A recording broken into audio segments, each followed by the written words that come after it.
Good evening, everyone. People are showing up, so just give people a couple more minutes. Hope everyone's doing well this evening. Good evening.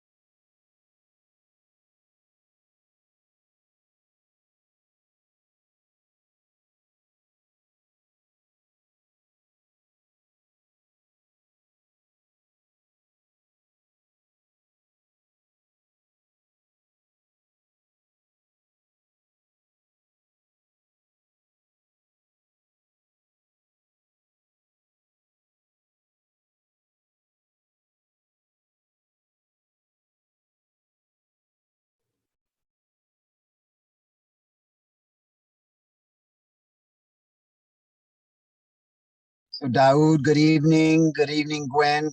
Good evening, Yamila. Good evening, Stephanie. Good evening, Anuket, and good evening, Keith. Good evening, everyone. Good evening. Greetings.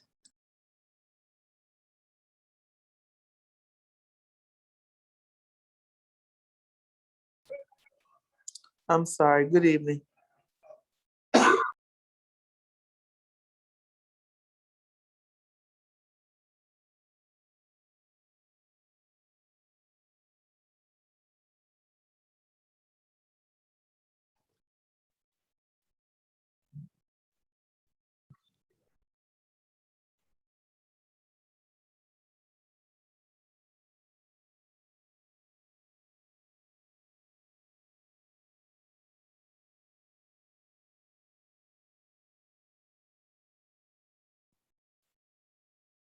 So it's 7:05. We'll go ahead and get started now.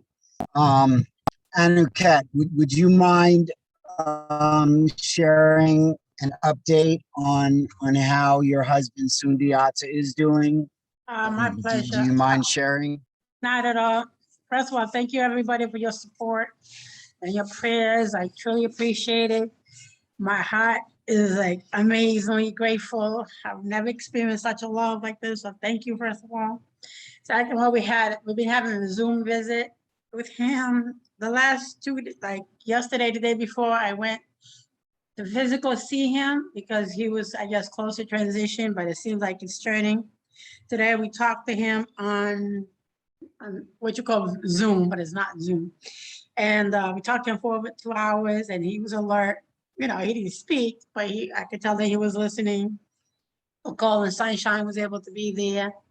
His cousin tried, but he wasn't able to get in. So a lot of people have been able to get in on Zoom from time to time to talk to him. But today he looked good. So again, I thank you. You know, when we were saying goodbye, he looked up. So I think he enjoyed the visit. Thank you. Thank you, Anuket. And through this whole process, we are all completely faithful that Anuket's husband is going to see his way through COVID, as you probably have seen. I've shared pictures with him, and he is still in the hospital, still on life support, still fighting his way through.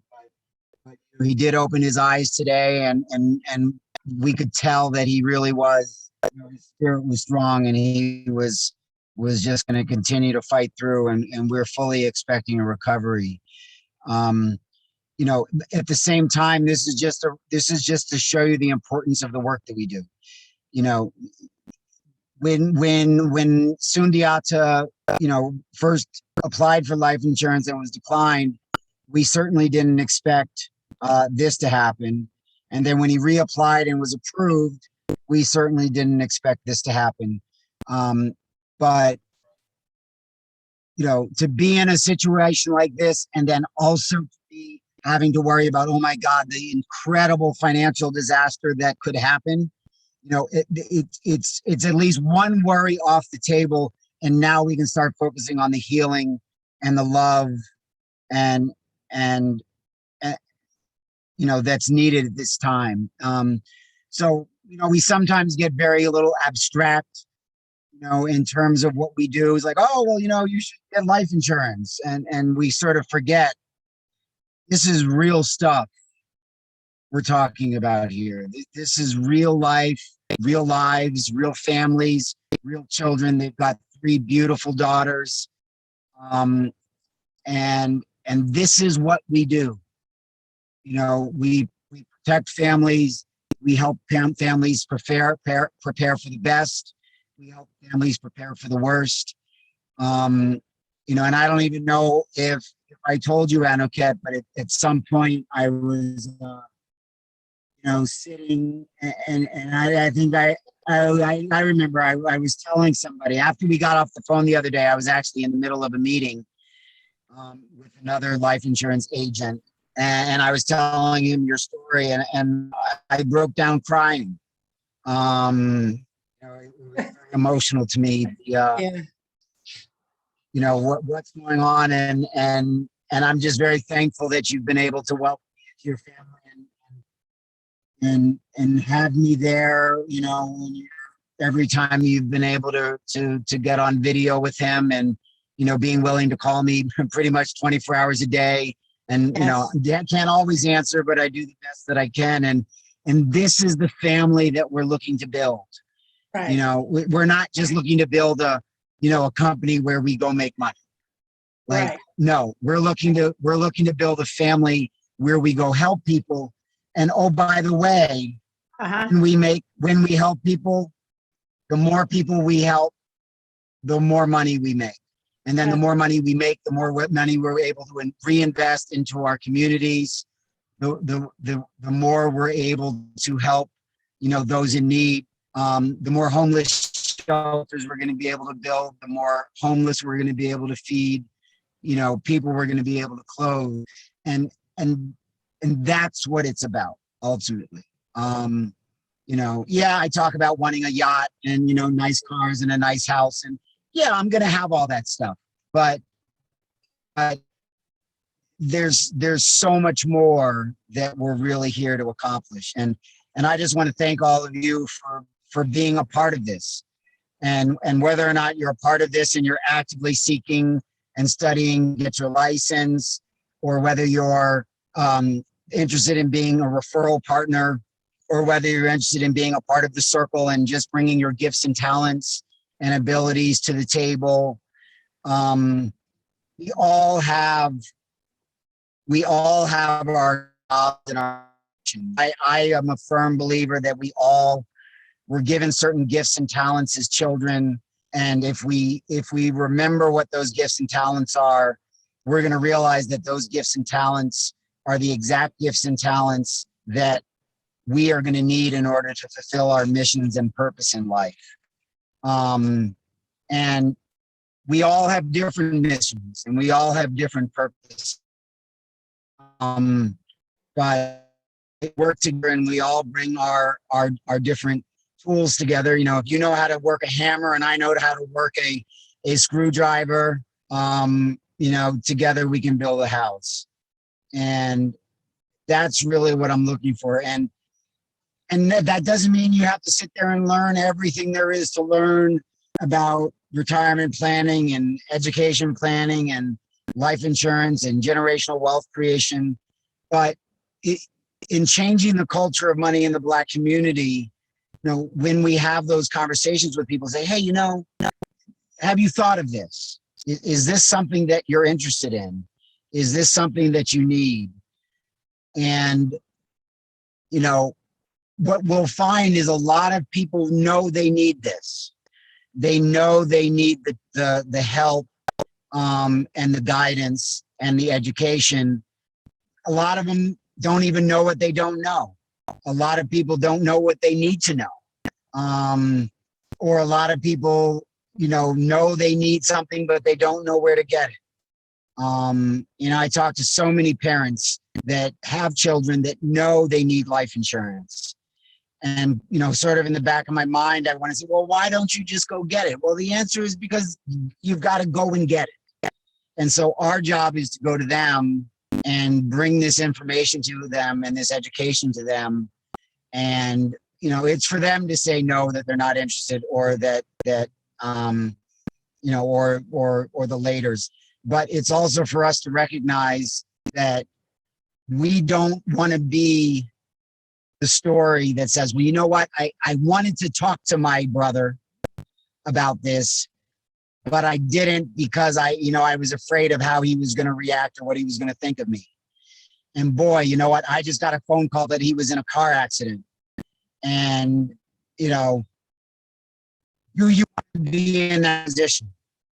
And, you know, we don't want to be. I know I don't want to be.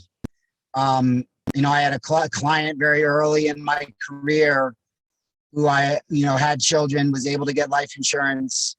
And a couple of years later, she called me and she said, hey, you know, I just want to thank you for helping me get life insurance. I'm like, oh yeah, of course. You know, it's what I do. She said, no, I want to thank you for helping me get life insurance. I'm like, okay, there's something more here. What's going on? She said, I was just diagnosed with cancer. You know, this was a young woman. She was in her probably late 30s, early 40s. And, you know, in a situation like that, she wasn't going to be able to, she was never going to be able to get life insurance again at the cost that she had it at that point. You know, so, you know, when we're in these situations that, you know, it's not really the back up the Hearst, you know, type of sales things. It's just a realization of what we're doing here is real. And as I mentioned in the post, you know, I'm a stone's throw away from my $100,000 ring, which means, you know, I'm just about at that point where I've made $100,000 in the past 12 months. And my goal is for every single one of you that is on this call right now to also get there. But of course, I can't get there. I can't get you there alone. I can't get you there without your help and support. You know, so if we were looking at this, that's, you know, 1, 2, 3, 4, 12, that's 11 people. If 12 with including me, if we each make $100,000, that's $1.2 million that impact that we have been able to make in our own lives and our families' lives. Like, that's real stuff. You know, Gwen, just imagine how much more impact you can make with your church if you've got an additional $100,000. And then imagine if people in your church start also becoming educators. And this is really what I want people to understand. We are not salespeople. You know, a salesperson is somebody who convinces somebody of something. You know, we are teachers. We teach people something, and then it is up for them to learn whether or not it's something that they need. Our job is to teach them the importance of it. You know, do you want to be a Wall Street reader when you're 75 years old because at 30 years old you weren't thinking about retirement? All you were doing was thinking about going out to clubs and maybe even 20s, whatever, thinking about going out to club, partying and spending money. And, you know, no, we want to teach people that it's important and that you don't have to put all of your money into retirement. But if you get into the habit of putting somewhere between 10 and 20% regularly into savings, into a product, or into something that's going to really help you and make an impact in the long term, when you get to that age, 60, 65, and you look back at the decisions you made when you were 20, 30, 40, or the decisions that we were able to teach somebody to make when they were 20, 30, or 40, you know, we can look back at our lives and our careers and say, you know what, I made an impact. And as some of you have heard, you know, my mantra that I've had for 20 years is I'm happy, healthy, and wealthy and make an impactful difference in people's lives. And there were some times in my life where I was not happy. I was not healthy. At least, well, even physically healthy, not physically healthy or mentally healthy. And I was certainly not wealthy.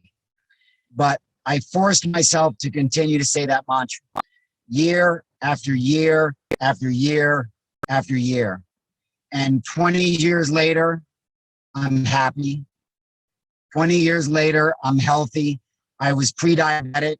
My cholesterol was through the roof. My triglycerides were through the roof. And Sunshine, Patricia, got me on her program, which when I first heard about it, I didn't fully believe in. I didn't fully understand, but I had faith and I implemented it. And now I'm not pre-diabetic. My triglycerides and my cholesterol is perfect. My mental health is stable. And I'm working towards balance or what we call ma'at in all areas of my life. And, to be pre-diabetic in my 40s, when my mother passed away in her early 70s because of complications of diabetes, like this is real life talk now. And I want to be able to see my children's grandchildren, and I want to be able to see my great grandchildren. My mother got the ability, got the chance to meet my children, but she did not get the opportunity to see my children grow up. She did not get the opportunity to see my children graduate from high school and graduate from college. And as you guys know, the circle is trying to help us all become whole. So if Circle Fitness was around when she was there, maybe I would have been able to help her to improve her diet. Maybe I would have been able to help her, exercise a little bit more. Maybe I would have been able to help her get life insurance when she was still healthy. Maybe I could have made a better impact so that she could have lived instead of 72, maybe till 82, maybe even longer. Maybe she could have even reversed the aging process, because to be very frank, she had a terrible diet. Driving through the drive-through with her was just a regular thing. And cooking out of a can or out of a box was a regular thing. She was a professor. She was a busy woman. She was a single Black woman, single Black mother. And, she did the best that she could. She did the best that she could, in her own life and raising me and taking care of me. But if there were a circle, in her life then, was what the impact it could have made. So, and then I even look at my own situation. I don't know if you guys all know my story, but, I'm pretty open with it. As a teenager, I was diagnosed with bipolar disorder. When my mother died in 2009, it had an incredible impact on me. Even more than I even realized that she was my rock. And it precipitated and it pushed me into another manic episode. And so if you know anything about bipolar disorder, you know that some of the, the side effects are, well, one of the main ones is spending a lot of money in ridiculous ways. So my mother did very well. She was a good saver. As I said, she had a pension. She was also, she enjoyed life. Every year we traveled. We traveled to Europe. We traveled to Africa. Every year we would travel out to go skiing. There is no complaint that I can have about my health. My father was in my life. He was very supportive. He was there. There are no complaints I have. But when my mother died, I inherited some money, somewhere in the neighborhood of $500,000. In 2 years, because of my manic episode, all that money, every single penny of it, right? Because there was no Circle Financial to help my mother prepare properly. She had a will, she had a trust, but she didn't have it set up enough to protect me from myself. So I now have it's very personal for me. When you have an opportunity to pass something on to the next generation, you've got to set up the proper barriers or parameters so that it not only gets passed on to the next generation, but it gets passed on to the next generation, and then it gets passed on to the next generation, and it gets passed on to the next generation, because we have a responsibility down to 7th generation. Proverbs 13:22 tells us that a good man leaves an inheritance to his children's children. The absolute best way to leave an inheritance to your children's children is to buy life insurance on yourself and to buy life insurance on your children. There is no better way to pass on. So now we take this Bible verse and we go and teach our people who do not know how to pass on generational wealth to their children. We don't know it. You know, some people are like, oh, well, I'm going to start a business. I'm going to make a whole bunch of money and hopefully I'll pass this money on to my children, and that's generational wealth. No, it is not. You'd be lucky if it gets passed on to the 2nd generation if you just give them a big old pile of money. Not only my family, there's a client I have. She's a millionaire. Her and her husband are millionaires. Her grandparents passed on, between the two of them, 9 homes. 9 homes. Do you hear me? We are talking about black wealth 3 generations ago now.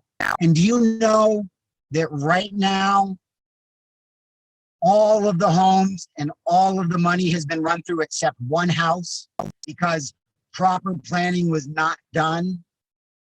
So they built up the wealth and then they lost the wealth.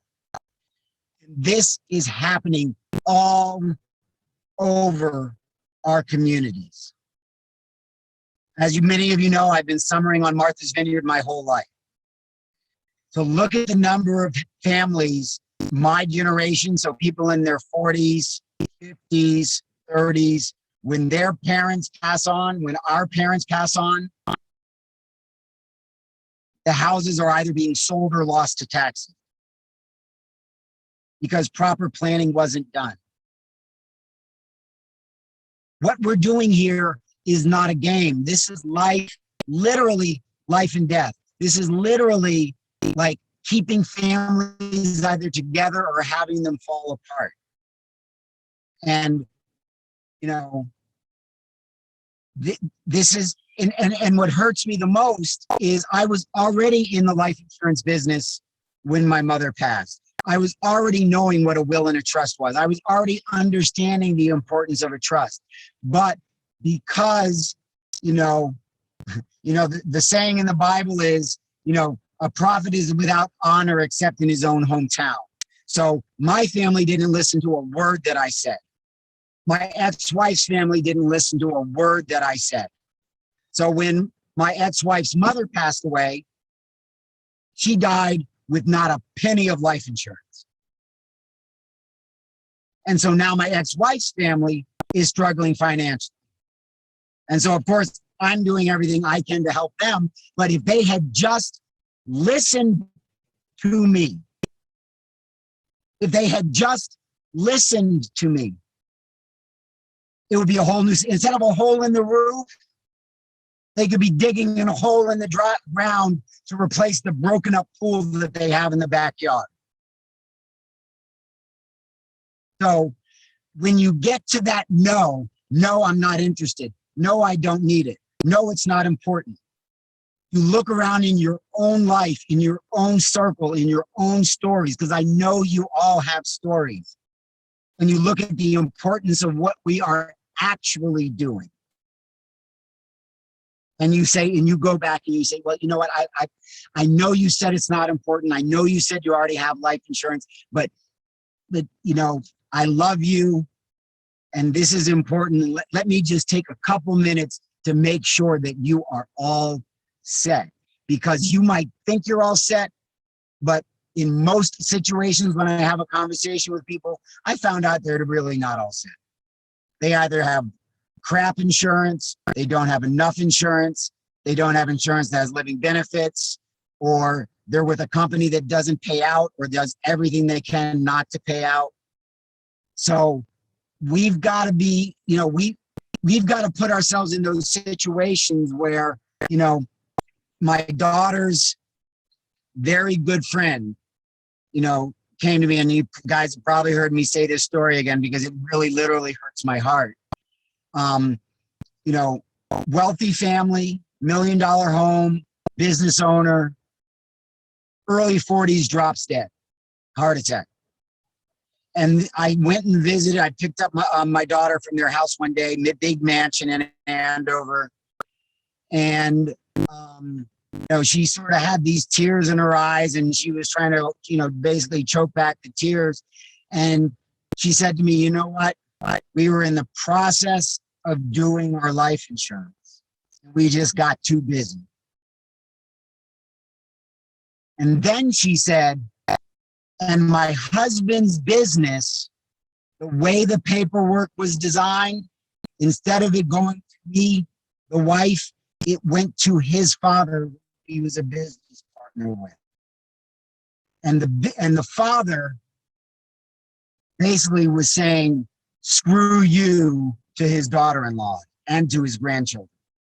So she had to go and scramble and figure out how to keep her daughter and her other children in the home that they grew up in their whole lives, just to sort of keep it going. Now, this guy was a millionaire. He could have easily afforded life insurance, but he was too busy. So, yes, I'm emotional.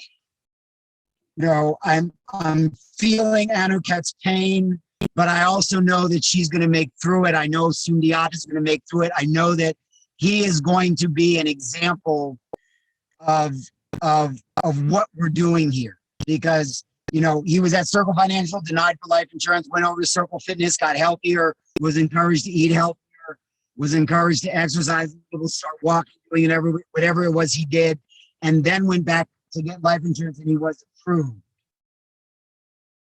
It's not just life insurance that declined and we walk away.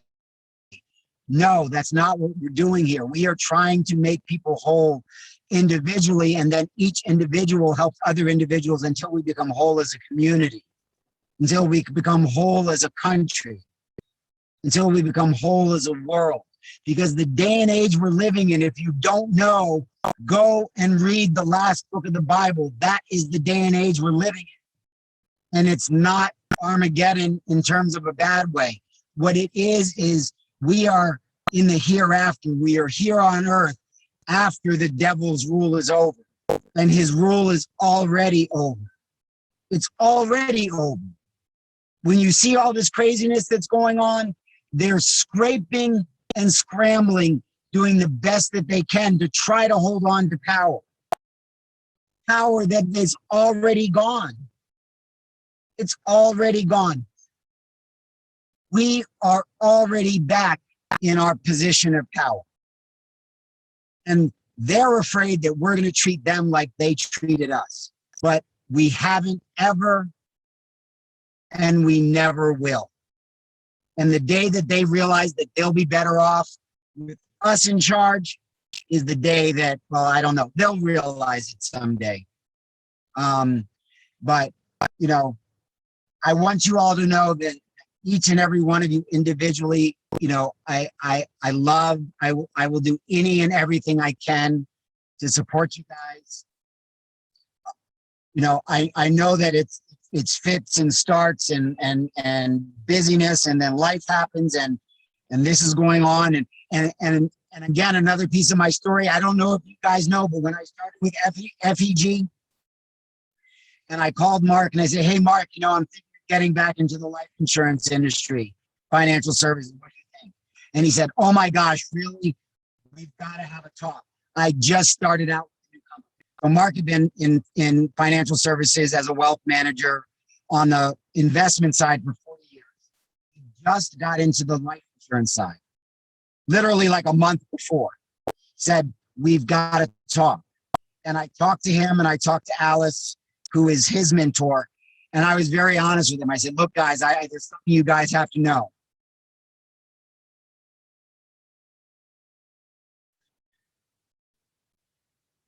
I'm living in a homeless shelter right now. And they said, it's okay. We've got you. We're going to do everything we can to help you. And that's what they've done. And that's what I'm going to do for every one of you. I'm going to pay it forward. Because without them, I would not be close to my $100,000 ring. I wouldn't be. So when you get tired of what you're doing, or you get tired of your job, or you get tired of it, remember, this is bigger than you. This is bigger than me. This is bigger than Circle Financial. This is bigger than FEG. This is bigger than the Circle. What we're doing here is huge, and it's not none of us can do it alone. You know, it's bigger than life insurance. It's helping people with childhood trauma, like Stephanie does. You know, it's D'Angel, you know, helping people with her gifts, you know, guiding them through what they need to do and giving them perspective in life. You know, and other people have other gifts and talents that they have. And it's about all of us coming together with our own personal gifts and talents, discovering what that mission and purpose is that we have in life, getting rid of the fear, and stepping forward in our full and total glory, and doing what it is that we can. Because the Circle's mission is world peace is achievable in our lifetime. I don't care how crazy it sounds, because I've been studying the law of attraction. I've been studying the Bible for 30 years. And whether you look at the law of attraction, where it says, you know, what you think about, you become, or really more specifically, what you feel is what you become, or whether you're looking at it from the Bible perspective and you're looking at Matthew 7:7, where it says, ask and you shall receive, seek and you shall find, knock and the door shall be opened unto you. And then you go over to St. Thomas, and that extra piece is there, which says, and you must feel as if you have it now. I said, well, you know what? If that's really true, then why don't I feel what world peace feels like? Why don't I tell myself that world peace is possible? I don't care if it's possible or not. Like if you're going to make a goal of making $1 million, it doesn't matter how much money you have right now. You know, you've just got to be able to see it. The law of the universe says that if you can see it and feel it, it will happen. So now imagine it's not just me feeling and seeing it, but it's all 12 of us. Now, is it a coincidence that there's 12 of us here? I don't know. I don't know. Is it a coincidence that there were 12 disciples? I don't know. Is it a coincidence that there's 12 signs in the zodiac? I don't know. Is it a coincidence that there's 12 months in the year? I don't know. But what I do know is 12 people working together can get 1,000 times more stuff done than just one. So, you know, I've been on my journey for a long time. You know, I've, you know, even since I've been in FEG in the past 2 years, as I said, I've had my distractions, I've had my life issues, I've had my ups and I've had my downs. But, you know, when you first you're in darkness and you see no light at the end of the tunnel, but you have faith that there's light there. And then you start to see a glimmer, just a little pin drop. And you say, oh my gosh, I was right. There is light at the end of the tunnel. And then you just keep on walking. And you don't know where the path is. You don't know what's around the bend. You just take one little baby step at a time. I'm now at the point where I not only see where the light is, I'm ready to step over the threshold and be fully in the light. And let me just tell you, it's a glorious feeling. And I'm going to do everything I can to help every single one of you get there as well. So, you know, I just want to say thank you all for showing up. I'd love to open up the floor for any conversation, comments, discussion, questions, thoughts, encouragements, what is the word I'm trying to say? Comment, constructive, there it is. Thank you. Constructive criticism. I'm always open to the constructive criticism because unless we're willing to accept that we have problems, we can never get better. So with that, I open up the floor. Thank you. Okolo, it's Julie.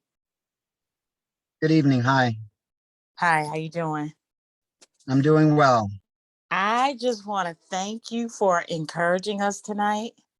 I don't know about everybody else, but you preached to me tonight. Your transparency was amazing. It was a sheer inspiration. And I just want to thank you for sharing your heart, sharing where you've been, where you're going, and where you're willing to take us. And I just want to challenge each of us tonight, first myself, to glean off of everything that Okolo said tonight and pick up those nuggets that he dropped and just pick up the mantle and let's just get this done. Okolo, you have really encouraged me. Thank you so, so much. Thank you, Julie. Thank you. I love you. Love you too. This is Anuket. You know, as we all know, this is outside my natural self, but because of you guys, I've been able to seek out help where I would not seek out. So this for me is proof, and I can feel all the love from different people that have sent me love. So for me itself, I know, because I tend to intellectualize my belief, but I've allowed myself the last couple of weeks to actually just feel the love from many people, and that is helping me to stay calm, help my children to stay calm. They get very excited when they see Okolo and Sunshine amongst other people visiting their father. It means a lot to them. They're like, send them the link, send them the link, because they want their father to have the support. They want the support. So not only me, but my children love to see Okolo and Sunshine, and to see all the texts people send. It means a lot to them. My heart has grown so much because of this that I'm allowing myself to feel my spirituality rather than think about my spirituality. So I really thank you, Okolo and Sunshine, and all of you guys, because we are going to make through this, because we are. He looked a lot better today. He was alert, and all the love I've been sharing from everybody, because I mention everybody every time so to make sure he knows it. But for me personally, I'm allowing myself to feel the love rather than think about it. Because before this experience, we said, yeah, pretty much it was us. But we realized that love just is, and I thank you all. I thank you, Okolo, Sunshine, because I'm feeling it. I'm not thinking about the love, and I thank you for that. Oh, you're welcome. We're so glad that we actually have the opportunity to get close to you all, and so we've already met a few of the people on the call. When we went to Georgia, we met DeAngel, and we met Donovan and a few other people, but hopefully we'll get to meet all of you in person. And we met Julie Weatherspoon and Ashton, Gwendolyn. Did we meet Gwen? Yeah. She was there? Mm-hmm. Wow. Yeah, we met a lot of people in person. And so the team is growing so fast. And we're just going to have to become travelers. Like, I'm familiar with traveling. I will get up and go in a drop of a dime. And so, Okolo and I, we're hoping to reach everyone, and, just to to what they call it, mobilize the team more and more. And, you know, and so I appreciate you all, and the connection that you have with Okolo, and, you know, then actually like extending that to me in some way, shape, or form.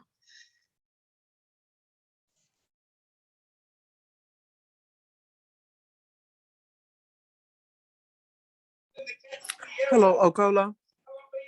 Yes, Gwen. Yeah, I feel like, Julie, you have inspired us on tonight, being very transparent. Even when I reflect on my own family, different things that we have seen that should have been done differently. There's so many people to help. And like you said, we're teachers, we're educators, and we don't have to sell anything. We're just here to educate you. And hopefully once we educate you, you will want to be a student of what we do, and improve your life as well as the life of others. And so that's where I'm at, and that's where I'm striving to go. And thank you for sharing. Thank you, Gwen. Thank you. Love all you guys. Love you, Gwen. Love you, Anna Kat. Love all of you guys. I mean, and see, the thing is, we have to start with love. You know, again, you know, going back to the good book, which, you know, you all know my perspective on it, but it's also a fantastic source of information. You know, when Jesus was asked, what's the greatest law of them all? And Jesus very calmly said, love.